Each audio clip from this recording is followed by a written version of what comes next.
A collapse of the social contract rarely begins with visible violence. It begins with silence. The moment arrives without warning, often during the most ordinary circumstances. Phones lose signal at the same time across entire regions. Emergency broadcasts begin repeating the same automated instructions without updates. Police dispatch centers stop answering. Banking networks stall. Power flickers not because of a storm, but because maintenance crews have stopped reporting to work. The invisible agreements that hold modern society together, laws, enforcement, logistics, and trust, start dissolving in ways that most people do not immediately recognize. In the first 30 seconds of that realization, when the human brain begins to understand that institutions are no longer functioning as expected, priorities change violently and permanently. Items that seemed mundane hours earlier become the difference between safety and catastrophic vulnerability. What many people fail to understand is that these items are not chosen based on comfort or convenience. They are dictated by the physics of survival, the thermodynamics of energy systems, the fragility of supply chains, and the documented behavioral patterns that emerge when institutional order collapses. Modern civilization operates on an invisible architecture of coordinated behavior. Grocery stores contain only 3 to 5 days of food inventory under normal conditions. Water treatment plants rely on constant chemical resupply and stable electricity. Telecommunications networks require synchronized infrastructure across thousands of nodes. When the social contract fails, these systems do not gradually degrade. They fail abruptly because their operating model assumes continuous human cooperation. The moment enforcement disappears, the entire logistical ecosystem becomes unstable. Trucks stop moving because drivers cannot rely on fuel availability or personal safety. Warehouses lock down. Distribution algorithms collapse because inputs from thousands of vendors vanish simultaneously. The result is a cascade failure that emergency management researchers have observed repeatedly in disasters, ranging from Hurricane Katrina to the collapse of the Soviet Union. Within hours, urban populations experience the first signals of scarcity. Within days, behavior shifts from cooperative consumption to competitive acquisition. In that transition period, the tools that matter most are not luxury survival gear or elaborate equipment. The tools that determine survival are the ones that solve the immediate physical problems created by systemic collapse: water purification, controlled heat, communication without infrastructure, medical stabilization, controlled light, durable food preparation, and physical defense of resources.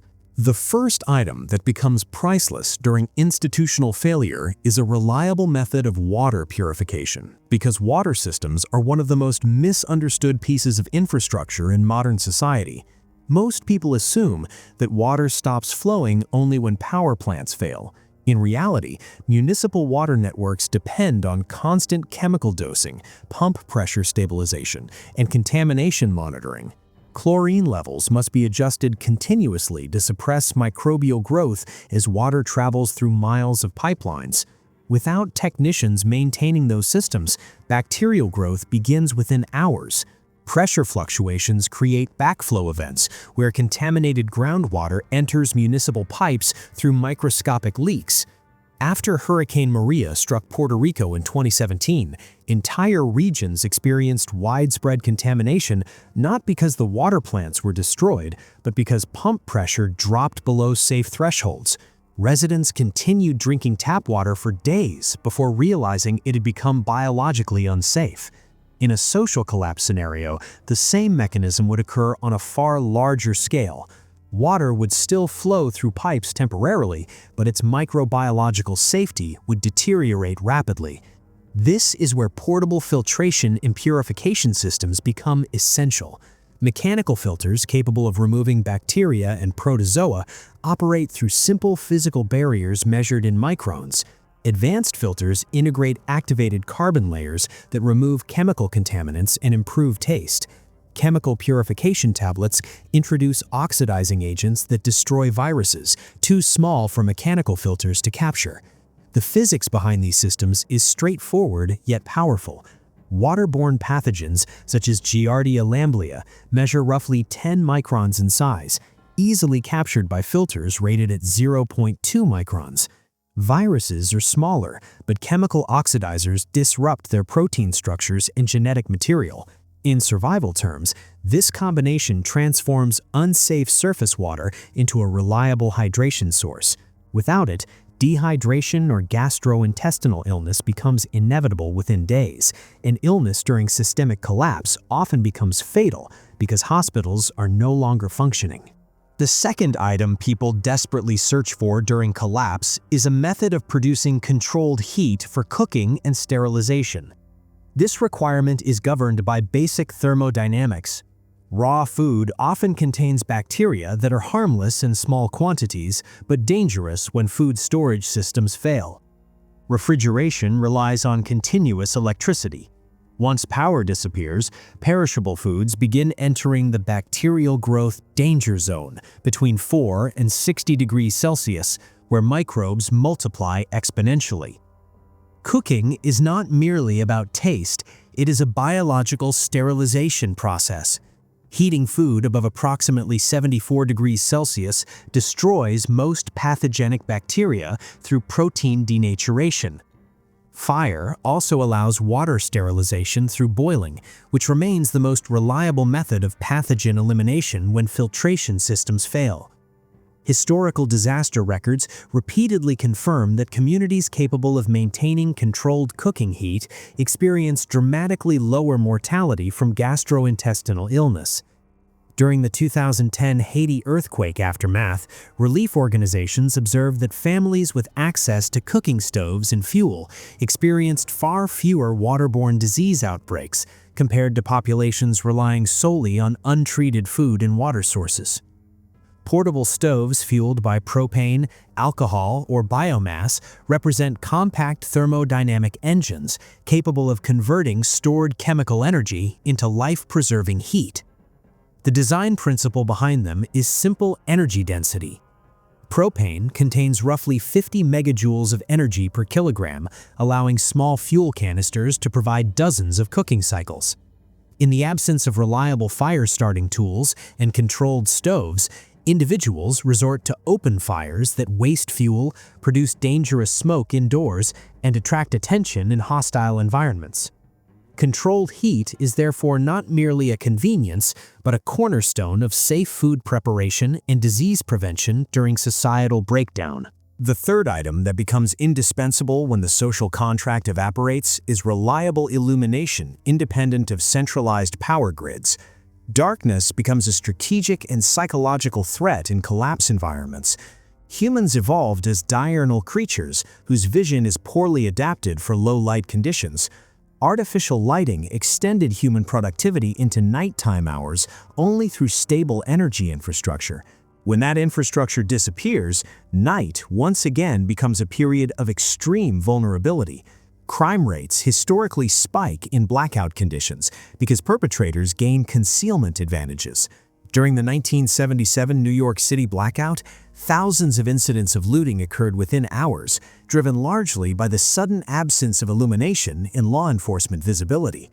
Portable lighting systems powered by rechargeable batteries or efficient LEDs restore a critical tactical advantage, the ability to control visibility. The underlying technology behind modern LED lighting is remarkably efficient.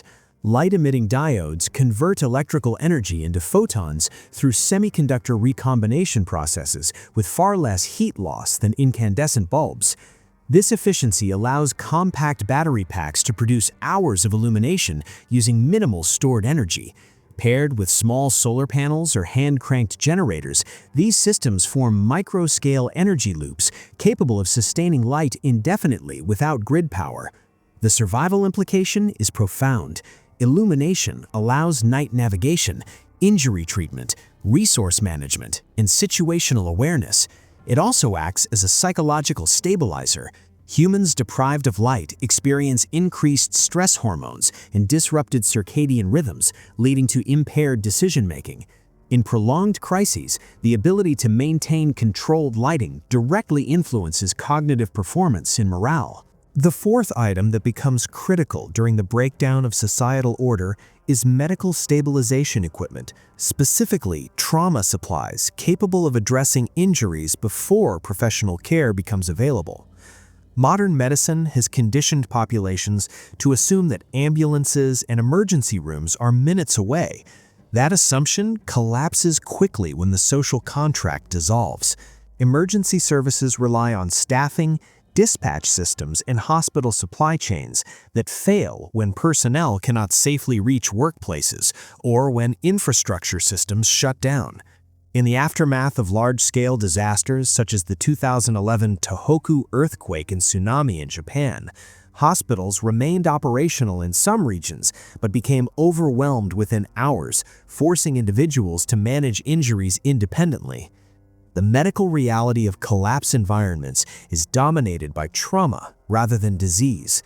Falls during evacuation, injuries from debris, accidental burns during improvised cooking, and violence related to resource competition become common. In these conditions, a simple trauma kit containing tourniquets, pressure bandages, antiseptics, and clotting agents becomes a life-preserving toolkit grounded in straightforward physiology. Severe bleeding can cause death within minutes due to hypovolemic shock. Tourniquets function by mechanically compressing arteries, preventing further blood loss and maintaining sufficient circulation to vital organs. Modern emergency medicine recognizes rapid bleeding control as the most critical intervention for trauma survival outside hospital environments. The Stop the Bleed campaign, promoted by trauma surgeons worldwide, reflects this principle.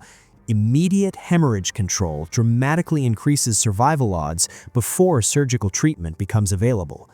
In a societal collapse scenario where hospitals may be inaccessible, these tools effectively transform ordinary individuals into first responders capable of stabilizing injuries that would otherwise prove fatal.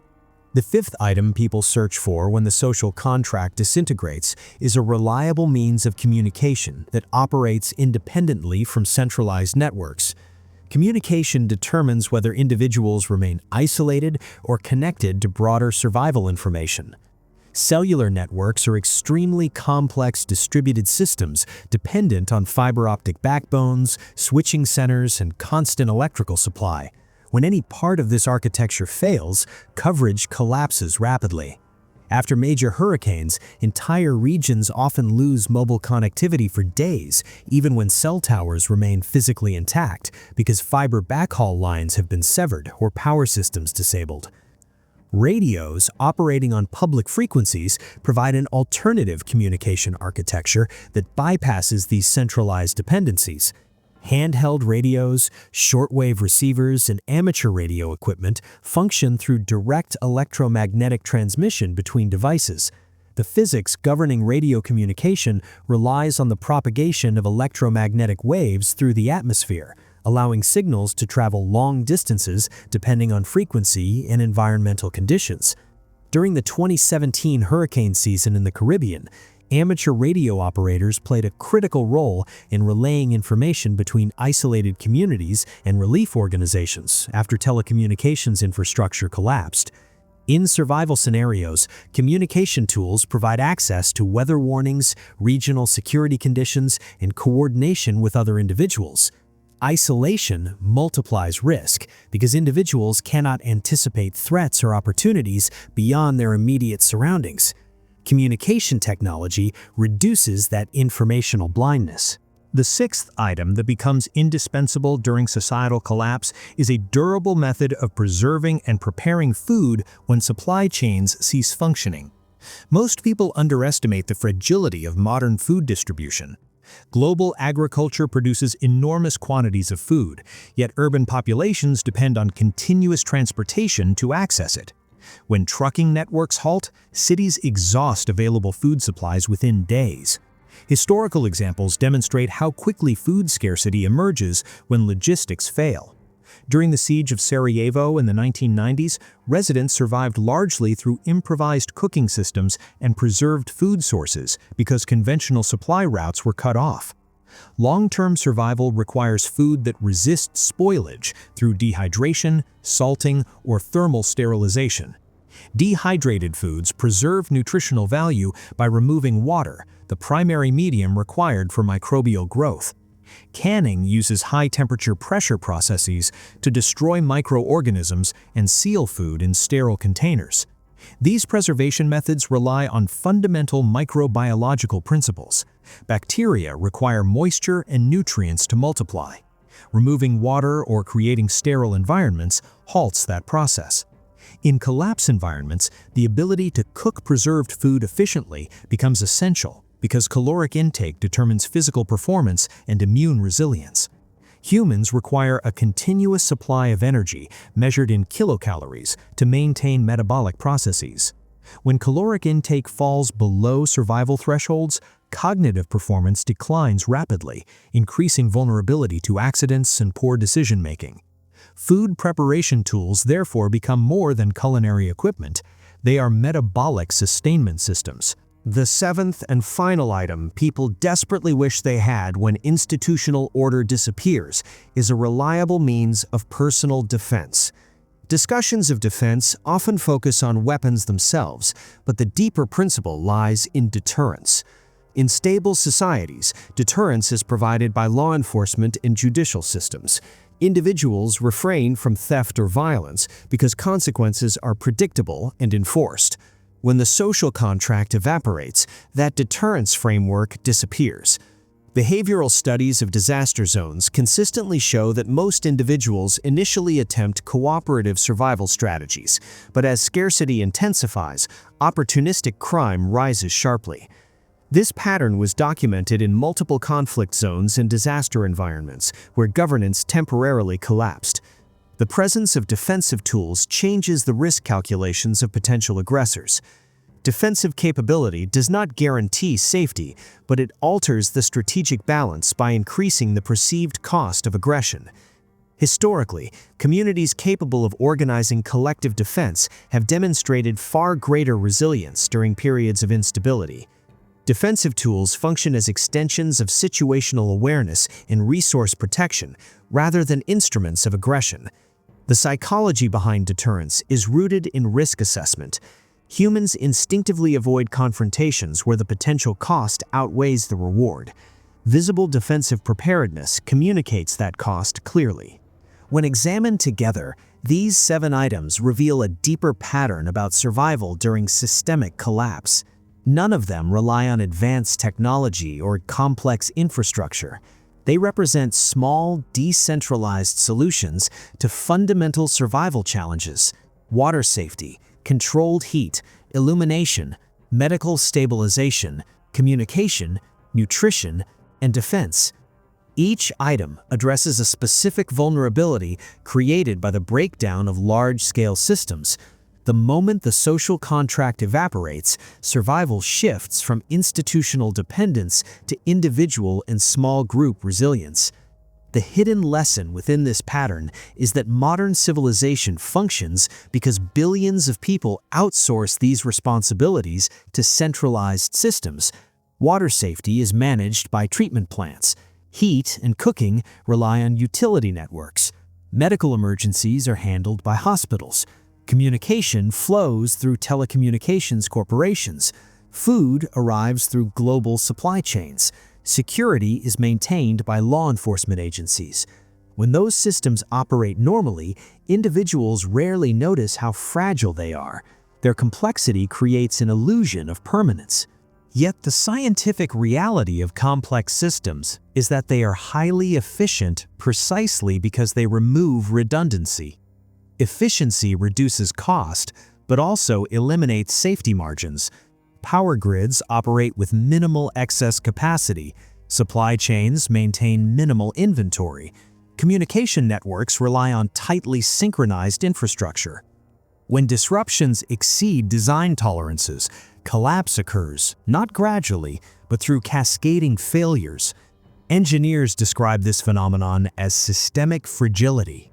Each interconnected component increases efficiency, but also introduces dependency on other components. When enough nodes fail simultaneously, the entire network loses stability. The social contract functions as the human coordination layer that keeps these networks operating. Without cooperation, enforcement, and shared expectations, the infrastructure that sustains modern life becomes unsustainable. History repeatedly demonstrates that societies can recover from collapse, but the transition period between stability and restoration is where the greatest human suffering occurs. During that period, survival depends not on wealth, technology, or social status, but on the ability to meet basic physiological needs independently. Water must be safe, food must be prepared without contamination, injuries must be stabilized without hospitals, darkness must be navigated without power grids, information must flow without digital networks. Resources must be protected without law enforcement. These realities are governed not by ideology or politics, but by biology, chemistry, and physics. Human survival follows immutable rules shaped by millions of years of evolution. Oxygen, water, calories, and safety remain the pillars of existence, regardless of how advanced civilization becomes. The unsettling truth is that the items people beg for after collapse are rarely the ones they prioritized beforehand. Human psychology struggles with low-probability, high-impact events. Cognitive biases encourage individuals to focus on immediate comfort rather than unlikely disasters. Yet when those disasters occur, the priorities become brutally clear within minutes. The 30 seconds after the social contract evaporates are not enough time to improvise solutions for problems governed by physical law. Water purification cannot be invented on the spot. Medical training cannot be acquired during a crisis. Communication networks cannot be rebuilt overnight. Preparation exists precisely because certain problems require foresight to solve. Civilization often feels permanent because it has persisted for generations. But permanence is not a property of systems built by humans. It is a temporary condition maintained by cooperation and maintenance. When those forces weaken, the underlying fragility becomes visible. In that moment, the difference between chaos and resilience is measured not by grand strategies, but by small tools designed around the unchanging principles of survival. Those principles do not care about modern assumptions or technological optimism. They obey only the laws of nature, and when the social contract evaporates, those laws become the final authority governing who adapts and who does not.